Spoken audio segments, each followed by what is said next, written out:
আমাদের মাঝে নেই।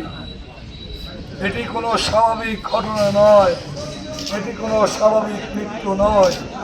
সারা বাংলাদেশে যেমন অতীত স্বৈরাচারের দোসররা আর তাদের সাথে মিলেমিশে উগ্র মৌলবাদী একটি গোষ্ঠী আমাদের অগ্রগামী নেতা কর্মীদের হত্যার পরিকল্পনা করেছে।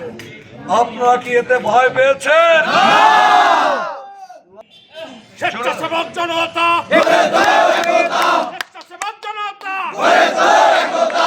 আমাদের নির্বাচন সামনে রেখে আপনারা যার যার স্থান থেকে, আপনার পরিবার থেকে আপনারা একে আসলে আমাদের ক্যান্ডিডেট জনতা আলমগীর ভাই আছে আমাদের মাঝে, তার জন্য কাজ করবেন। আজকের কর্মসূচি এখানে সমাপ্ত ঘোষণা করা হবে।